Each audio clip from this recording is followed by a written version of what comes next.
Lagi bahas kayak begini agak sedikit riskan, Din. Lu ngomong biarkanlah Om Burhan lagi menikmati malamnya, malam hari Minggu ini ya bersama para LC cantik dan pramugari seksi ya. Jadi ya. Ntar dikira gue digilir dan menggilir isu pengalian isu lagi ya kan? Enggak loh, enggak. Balik lagi ya di waktu yang singkat dan lugas untuk teman-teman semuanya. Selamat malam, selamat datang di rumah Medusa Podcast, the first and the only one ya. Monolog podcast pertama kali di dunia TikTokan. Yes, ribet banget gue mulutnya.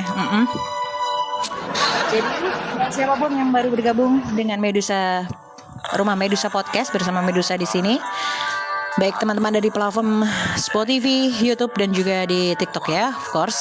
Terima kasih untuk Anda sudah bergabung bersama Medusa di malam hari ini.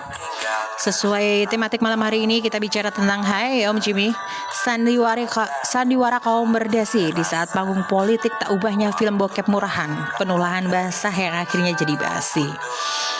Negara sebagai darurat pencitraan di mana setiap drama selalu terkemas apik melalui sandiwara yang tak terlepas dari skenario kesepakatan karena kepentingan bersama maupun pribadi.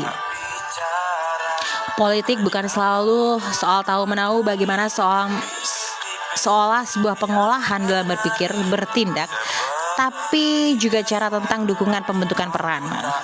Sebagaimana cerita cinta yang selalu ada peran antagonis dan protagonis, dalam setiap peranan harus tampil sesempurna mungkin, seelok mungkin, agar penonton merasa bisa terbawa arus tanpa dipaksa. Permainan emosional dijadikan senjata karena lebih diutamakan. Tentu saja karena sekali lagi bukan pada kriteria kualitas alur drama yang disajikan, tapi penerimaan citra dari para pemain yang diutamakan. Bukan kualitas tapi kuantitas. Makanya ya jangan heran kalau di panggung teater politik tidak mungkin satu orang hanya terdidik memerankan satu karakter. Bahkan kita rakyat biasa aja bertopengnya bertumpuk-tumpuk kayak setebal tembok Cina gitu ya kan. Menghasilkan keadilan bagi rakyat yang semestinya menyatakan diri untuk rakyat katanya gitu ya. Padahal untuk kantong sendiri sebenarnya gitu. Tebal sih, tembok Cina tebal banget ya kan, nggak bisa tembus. Kecuali David Copperfield waktu itu katanya bisa tembus ya, hebat. Oke.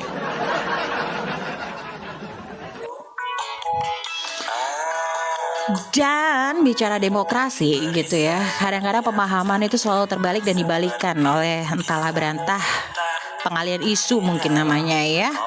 Bahwasanya kalau bicara demokrasi, istilah demo dan kerasi itu hanyalah bias penyelesaian yang akan membuat semuanya terlihat terpukau oleh pesonanya. Namun lagi-lagi jangankan untuk mengartikan gitu ya, apalagi disuruh memahami, bahkan menjadi sebuah tindakan itu masih terlalu jauh untuk dibicarakan memang.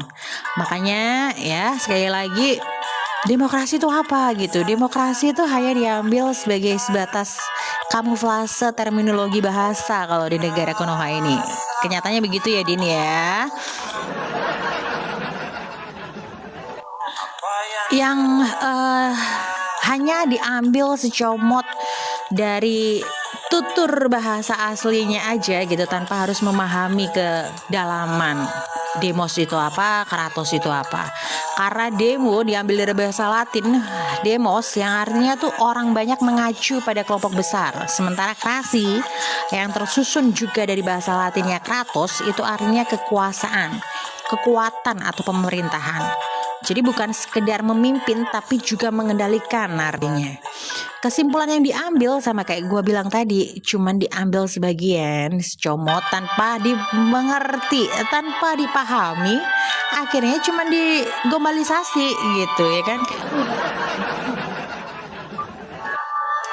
Kesimpulan yang diambil gitu ya, bahwasanya suara yang diartikan suara besar yang seharusnya menjadi suara pengendali yaitu rakyat ya bukan elit gitu, malah justru dimaknai tanpa pemahaman yang malah justru akan mengiyakan sebuah otoritas sebagai pemimpin dan alat pengendali.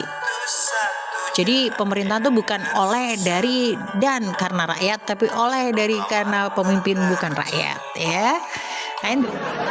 kesimpulan hipotesa sementara sebagai penutup cantik dan epik gitu ya, kayak panggung sandiwara politik gitu. Yang terselesaikan tanpa diselesaikan, menyelesaikan tanpa terselesaikan ya. Oke. Jadi begitulah panggung politik di negara ini yang terus bergulir dengan aktor-aktor yang tak pernah malu untuk memakai topeng perlindungan mereka. Menjadikan moral sebagai senjata walaupun nyatanya tontonan yang dipertontonkan terlalu klasik dan monoton. Seperti tak ubahnya janji penuh harapan dalam produksi pita merah di kebangkitan film bokep. Namun sayangnya kisah ini hanya terperangkap dalam kemasan murahan, sajian durasi panjang tapi tak sedap pandang untuk sekedar dinikmati. Hai, selamat malam sekali lagi ya yang baru bergabung dengan Rumah Medusa Podcast di malam hari ini. So thank you buat teman-teman yang sudah join melalui platform YouTube, Spotify, dan juga TikTok. Terima kasih untuk kalian semuanya sudah join di Rumah Medusa Podcast. Walaupun waktu yang teramat singkat, jelas dan lugas 30 menit kita mengudara, tapi setidaknya apa yang gua sampaikan tadi bisa dijadikan sebuah pendengaran untuk kita belajar untuk kembali berkritis ria dalam pemikiran, sebebas imajinasi dan halusinasi kita. So terima kasih untuk malam hari ini. Untuk siapapun Anda yang baru bergabung juga ya, terima kasih.